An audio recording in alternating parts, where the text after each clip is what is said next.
Ruffolo, Rod Zawacky from PuckDawgz.com, SportsChatPlace.com, and we're on our maiden voyage here. We always thought maybe it would never happen, but we've got the PuckDawgz Show rolling, and you know what? This is what we were brought in for, right? I mean, Rod, you and I, this is what our original thing was. That's what we're here for, right? We're here to get some NHL winners, us from Canada, Hey? Well, I think that was the original plan here, was that you and I were just going to be brought on to talk hockey, and then Mitch never changed the locks, and we just kept letting ourselves in with that key that was hidden under the doormat. So exactly. So, anyways, let's get at her. Give everybody a couple minutes to sort of get in. This is kind of new. We kind of talked about when this was when we were going to start doing this. We never really put it out there. So give everybody a couple minutes. Hopefully notifications get sent out. I already see a couple people from YouTube streaming in, so hopefully that looks like a good sign. Man, it's different, at least for me, not getting up for the morning shows like I used to early on. At least that was different. But I mean, I can't really rub it in too much. You guys are doing pretty well without me. You didn't need me around. I was the heavyweight dragging down the back of the plane. So there we go. Now I got a notification. Notifications. There we go. Okay, we're good. I'm starting to see people funnel in now. Okay, that's good. Good news. Good stuff. Right. Oh man. So have they put out what the deal was with? I know San Jose had issues with COVID within the facility, but why we had another game postponed? There's still COVID issues on the other team as well, like contact tracing. Yeah, exactly. So that's why, and I think that's why the game is listed for tomorrow. And if those contact tracing tests always come back, if they come back clear, I think that's why they'll play the game tomorrow. Yeah. Between the Blues and the Sharks.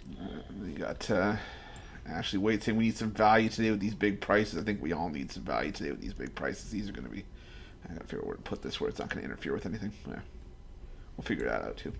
But we were that close. Those Dallas collapse yesterday. We would have got the PuckDawgz parlay there, and when I gave out on the morning show. What was it again? All dogs. I took the Blackhawks, Dallas, and the Kings.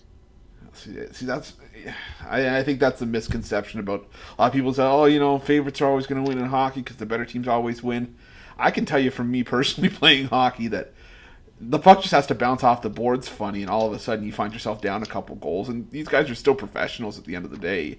I mean, who's the worst team in the league right now? Is it still Detroit or Ottawa? I haven't even looked at the standings to see who's that far in the basement. But well, it's definitely not Ottawa, man. Yeah, that's true. That's true. They've been winning. Definitely not Ottawa. Ottawa has been winning and rising up in value. They haven't been stinking the bed. That's for sure. Well, you know what? Statistically, technically, they are still one of 4 teams that are bottom of the league right now. But even then, these are still professionals, right? So, yeah. Oh well. Anyway, it seems like people are starting to roll in. So let's get this one going. We got the first game 7:00 Eastern. We got the Bruins minus 175 at MSG to take on the New York Rangers. And I don't know. These original 6 rivalries, at least to me, always seem like they're going to be hard hitting, even if you have fast guys and talented guys like your Panarins and your Zibanejads on the Rangers, and your Pasternaks and Bergerons on the Bruins. I don't know. What do you think? For me, in this one here, I think the Bruins are going to be tired after their shellacking they took last night against the Islanders. I watched that game, and it looked like total collapse by the Bruins in the third period. The go-ahead goal, they just basically handed it to the Islander player and said, "Oh, here you go, here, just put it in our net." And then the typical Bruins, when they know the game's not going their way, they just completely give up. And all of a sudden, the Islanders, next thing you know, you turn around and it's they've scored 7. They didn't even pull the goalie, no mercy rule, just let him sit there and suffer it out the rest of the third period. So I know that Tuukka Rask will definitely be starting goal here for the Bruins tonight. So he's way better than Halak in there. So for me in this one, this has got 1-goal game written all over it, and I love the under. Goals are definitely going to come at a premium in this one, where I don't see a high-scoring shootout at all. The way the Bruins are playing tired legs, they're going to just sit back and play defense. And Rangers, without their top scorer, and are struggling to find the back of the net. So for me, I'm going to take the under 5.5. I like that as my best play on this game here. Yeah, you know what? I mean, I can't disagree with you there. I'm looking at this injury report right now. You know, like you said, and there are a couple people saying in the comments as well. Panarin's out for the Rangers. You got Kapo's out with an illness. Jacob Trouba is going to still be out till the end of March. This is just a banged up team. You look at Boston. Kevin Miller questionable. David Krejci questionable with a lower body injury. You know, I think I'm going to still lean towards Boston in regulation, just because I'm not laying minus 175, even if with the Boston Bruins on a back-to-back. But there's just too much at play for the Rangers here with me for me to, you know, deal with the Rangers on the money line or even on the puck line. The puck line's just got the Bruins on the back-to-back, so that's why I'm not comfortable with it. But like you said, 5 goals in the third period against an Islanders team that's known more of a defense-first team. That's it. It was just a complete collapse for me. So I'm going to take the under, and because this is going to come down to who gets the lucky puck bounce. From what I've seen yesterday, I'm going to lean to the Rangers as well, and I'm going to put a little bit on the Rangers money line at this nice plus 155 price. Yeah. That's the Rangers and the under for me in this one. Now, this is something I wanted to go back to. First of all, just for everyone, I'm going to give out the Bruins in regulation. I think it's around minus 110, minus 115, wherever you can find it. But, Raj, before we head on to the next game, I remember when we first started, you and I doing like the hockey stuff, you were very big on regulation plays in like 60 minutes. And even when we've been doing our hockey videos, you've been calling like the ties at the end of 60 minutes. For people like maybe who are new to betting hockey, where do you necessarily find the value in those three-way lines, and like how easy is it for people to find them on when they're betting? Well, on most cases, you should have more than one book, right? So some books offer these three-way betting, some books don't offer these three-way betting, and if just as the reason why you're taking the Bruins here to win in regulation, you're getting down some of this juice at the Bruins at minus 175 on the money line. That's a lot to lay. When you think the Bruins can win it in regulation without having to play any extra time, that knocks off you get better value there because you're not having to lay this minus 175. Yeah. Especially when you look at teams, there's a lot of, you can see how many teams that go to overtime or tendency to play into the extra frames. That there are teams that you see every year, that certain teams, every year they come out, and it's not always the same, but I noticed that in hockey from year to year. You'll find that each year there's certain teams will play more of these overtime games than everybody else. So you keep an eye on those things. You can definitely find some good value with those ties, as evenly matched teams will tend to go to the extra frame in hockey more than anything else. Yeah, I'm trying. Three-way is kind of like soccer, same kind of betting style. It's like the tie and the goal and a half. Yeah, I mean, or baseball. It equates to baseball betting with the run line and or that kind of idea on hockey betting. Yeah, and like for anyone who's trying to sort of see the numbers that Rod's talking about, I'm just trying to pull up the standings from last year because I remember there was a team that made the playoffs last year. And I'm just trying to pull it up right now, that I think they had 15 losses in overtime and a shootout. And those were just losses, and you had to imagine that they probably won some of those games too. And that was a condensed 69-game schedule. So that just goes to show you how many times, the Bruins lose 12 times in overtime or in a shootout, and then they probably went to an overtime or a shootout as well. Columbus, 15 overtime losses. New Jersey and Ottawa, 12 overtime losses. And they're not always losing those games. So there's a ton of value at plus 300 to even take a shot on just with a team with the game going to overtime at the end of 60 minutes. Yep, exactly. So why not take that 3-1 shot on teams like that you see that are that you notice that are playing more overtime games than anybody else. Like you can look at the standings and stats and see. Like Columbus, they've played 5 already. Chicago's played 4 already. Montreal's played 4 overtimes already. Just to name a few that I can see right now. Yeah. So then that's going to kind of bring us into our next game, a game that we both think are going to be close for this one. We got the Los Angeles Kings paying a visit to the Minnesota Wild, and again another steep line for two teams that are playing really really well right now. Got the Kings on the 6-game win streak, the Wild on a 4-game winning streak. I know, Rod, you mentioned you had the Kings in that near parlay yesterday, and this is going to be a good one. Where are you at in this one? For me in this one, you got to stay with the hot team here. Kings are 6-0 in their last 6 games, and they've only given up 2 goals in those 5 games. So the defense has been rolling, but I'm also going to lean to the over, as the offenses on both of these teams are scoring. Minnesota's ranked 10th in offense, scoring 3 goals a game. The Kings are also ranked 12th, scoring 3 goals a game. So for me, that gets to the over. I think this is a 4-3 game all day. I love the over, and I'm going to take the Kings. This also means this is also, I might even sprinkle a little bit on one of those what you just talked about, this game to go to overtime, as the Kings in Minnesota, the way these teams have been playing lately, I could definitely see this game going to overtime. Yeah, I'm leaning towards that way as well. I'm on the under, and we talked about this before we went on the air. I think we're butting heads on this one just because you look at, yes, both teams have got their offense going, and both teams are actually in the top half of the league offensively. But you look at what the Kings have done. They're winning 2-1 against St. Louis, 3-0, 3-2 against Arizona, 4-0 against this same Wild team less than a week and a half ago. So these two teams are just playing low-scoring hockey games, and I think that's what's going to serve the Kings the best if they want to try to keep this winning streak going. The Wild usually play a physical style, anyways.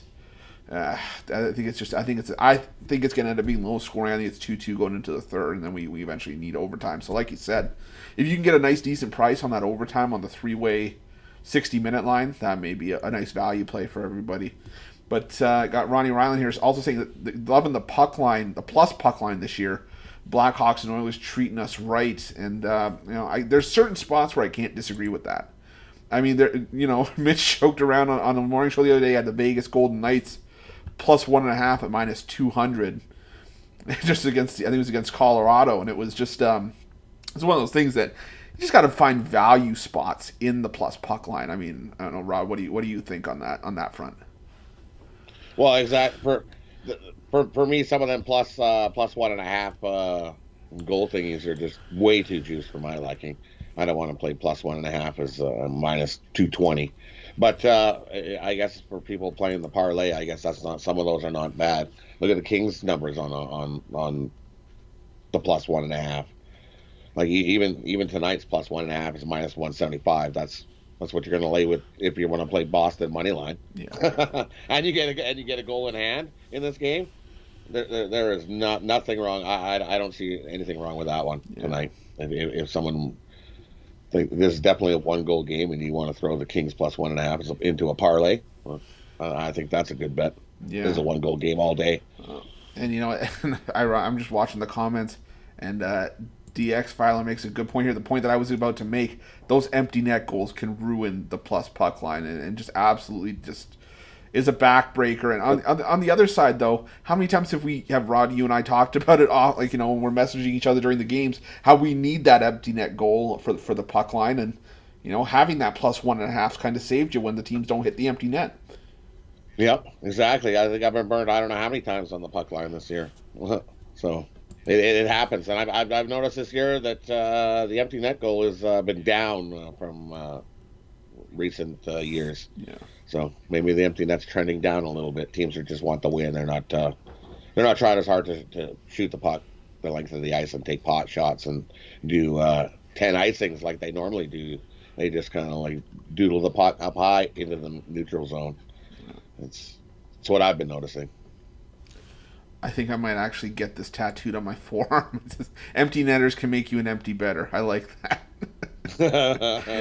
You know what? It's true. You don't want to be in a place where you have to rely on that empty net goal. It's a nice luxury to have if you're, in a tight game and you need that one extra goal. That's where hockey gives you that extra variant that that we always talk about. That in what other sport are you going to see that you can pull the goalie? And it gives you the added benefit to that extra lifeline if you have the team to win by 2 or whatnot. But I definitely think that there's pros and cons to the plus puck line, just like there are with anything. But you know what? For the last game, we're gonna stroll out to the desert. You got the Colorado Avalanche paying a visit to the Arizona Coyotes, the Gila River Arena. And man, another juiced line. This one's a juiced road favorite. I mean, you got the Coyotes plus 150 at home, Avalanche minus 170 on the road. Over under 5.5. Rob, what do you think of this one? For me in this one, I like the Avs to bounce back in this one. So far, what we've seen, their offense would look pretty anemic against the last time they played against Vegas and didn't even get a goal. But these Avs are the kings of the bounce back. What I've seen is when that happens, when the Avs don't score a goal in one game, they bounce back and they blow teams out 8-0. The game right after. So the Avalanche are 8-1 in their last 9 games following a loss of 3 or more goals. So for me in this one, there's only one way to go. I'm going to take the Avalanche, and I think this game goes over. I think both teams. We're definitely going to get over the number in this one. I love to see. We're going to see some goal scoring. I think this is another one where you and I are going to butt heads on the total. I see this being an under, just because it's hard for me to trust Arizona on a consistent basis for them to score on a game-to-game basis. Like it's not what this Arizona team's been. Granted, you've got guys like Connor Garland and Christian Dvorak that are stepping up their offense after sort of being in the shadows last year, the last couple of years for Arizona. You still got Phil Kessel over there, but Phil Kessel's still snacking on his hot dogs mid-game, having 4 in the intermission. and you still got, a bunch of guys that just, for whatever reason, can't find the back of the net. And the goaltending at times has been up and down, but they're still resulting in lower scoring games. Granted, I say that, and, the last 3 games against, Arizona and the Ducks, and against the last matchup against the Kings, all 3 of those went over. But then again, it was a total of 5 even, and how often are we seeing totals of 5 flat? We're normally seeing 5.5, 6, 6.5. It's not often that you're going to see a total of 5, and when you see totals of 5, those ones usually go over. I mean, how about for me, the over is 5-1 the last 6 meetings in Arizona. Yeah. So, and they're over is 3-0-1 in the Coyotes' last 4 when their opponent scores 2 goals or less in the previous game. The over is 8-2-1 in Coyotes' last 11 when their opponent allows 5 goals or more in the previous game. So there's your 5-goal number right there. Jumping back on the over.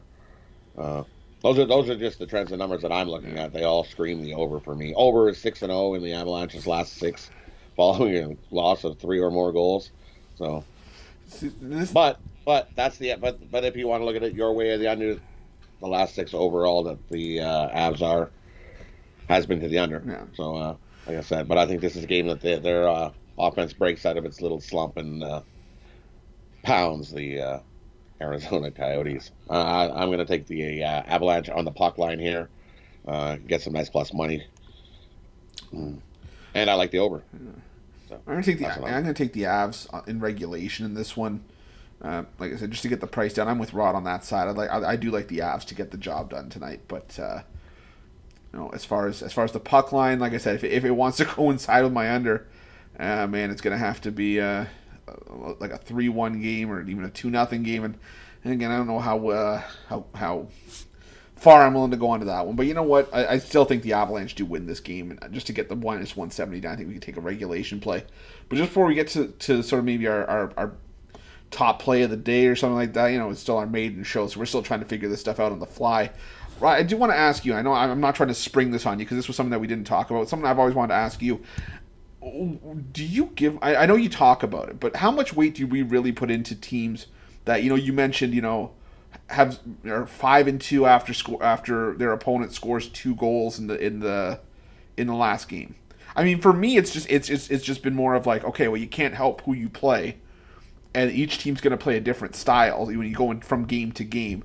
Granted, you talk about being on like a scoring streak and having like a nice little run of offense going, but at the same time, defensively, if you're like, oh, they're 0-6 after giving up, 2 goals or less in the previous game, it's just like, okay, well, what are you hoping for, regression to the mean at that point? I mean, I don't know. That's just where my mind's at. I kind of want to see what you think about that.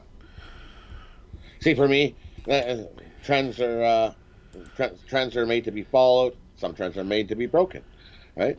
You got to watch. There's certain trends, and just like our fellow capper Tony Brown said the other day, in hockey, trends usually run for a long time. If you look, like I said, that's 9-1 in that same situation that I just talked about with the Avs.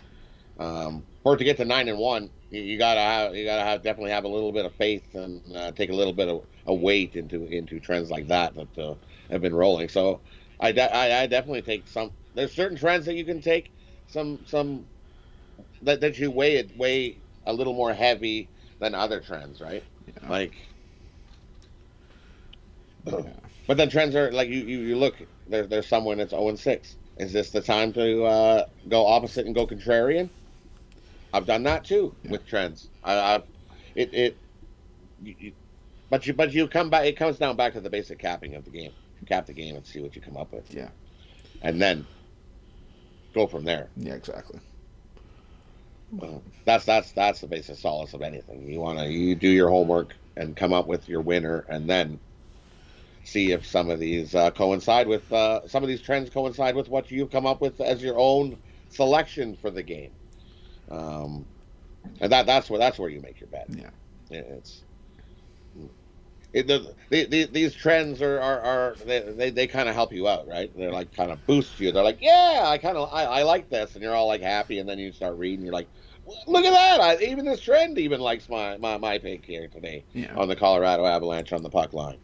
See? Yeah. As the bounce back team to score a whole pile of goals on their team when they don't score nothing the game before. Yeah, fair enough. So. We do say this a lot on all the live shows and the morning shows and whatever. If you guys have picks, leave them in the comment section underneath after the video's been posted. That way we can kind of go back and talk about everything, and see who we agreed with and who we didn't agree with, and right or wrong. Like I always say, this is a family. We're not always going to agree, but that's the beauty of this, is that you get a bunch of different viewpoints and you get to sort of state your case, and we all get to razz each other a little bit. But again, it's all in good fun. We all want to see everybody succeed. We all want to see everybody do well. If you guys could just smash the like button for us, really appreciate it. It doesn't cost you guys anything at all, actually. It's right underneath the feed. You're already watching the video, so you just give us a thumbs up, helps us out. But you know what, Rod? Do you have a best play for the board today? I know we didn't really talk much about premiums. We already covered that on the morning shows and stuff like that, but a best free play maybe for anybody who tuned in? For me, I've got a NHL birdcage for you right here. I have no hockey premiums in today on the small light card. So as the premier inauguration of our the PuckDawgz Show, I've got a 3-team birdcage for you. I'm going to take the New York Rangers on the money line, the Kings on the money line, and the Colorado Avalanche on the puck line. And I'm going to parlay those 3 up as I jump into the hockey. And hope that hits. Big parlay tonight. For me, I'm gonna stick with a couple of the ones I gave out. I think Rod and I are the same on some of these sides. I like Boston and Colorado to both win in regulation. Give out a nice little 2-team parlay. Get maybe 2 or 3 times your money heading into the weekend. Build up a nice little bankroll. But just to address a couple things before we head off, and we appreciate everyone for tuning in for our maiden voyage with the PuckDawgz Show. But we're still going to work on an official schedule, like an official time slot. Today was just we wanted to make sure we got on the air, and we wanted to give enough time for this to breathe and for everybody to get their bets in and do the research, even though it's a smaller card. On the weekends, I believe we're gonna go right after the morning show. And we're also going to try to have extra guests on here as well. Maybe some of our premium cappers if they want to stay in, or maybe some of the guys from the morning show. what have you. We're gonna try to get some special people in here for you guys, but yeah, look like 12:30 Eastern time. I think 12:30 Eastern. No, 12:30 Eastern will be is I think is a good time. That gives us enough time in between the morning show and doing the premiere YouTube show. I think 12:30 Eastern is good. And if there's some early games, then we might come back on a little earlier, right? And you know what? So. And even if we cut it close with those games, it'll still be early enough that you can probably get some good in-game live betting right off the puck drop. It may not be the opening lines, but you know we'll do our best to get those in there for you guys because you know weekend hockey it's always coming up at least with a couple afternoon games. But like I said, we're gonna try to get that done. We're gonna have a more firm time slot. Just gotta discuss it behind the scenes. But like I said, tomorrow and Sunday probably go right after the morning show, and then Monday we will have a set time where we're just going to be able to go through all the hockey games. You know, it'll be in the evening, so you guys have plenty of time to get the bets in, plenty of time to rewatch this. You know, try to figure out how we got to those certain games, how we got to those certain picks. But you bet. Let's wrap it up. As far as I can tell. Time to go. Yeah, it was time to hit the road. time to get the Zamboni out on the ice. But we appreciate everyone watching. Thank you so much for tuning in, and guys, hopefully be the first of many. So appreciate it. We'll see you guys either for the premium YouTube at 5, or we'll hopefully see you guys at the drive-thru at 6 o'clock. So stay tuned. Again, thank you for watching. Everyone have a good one.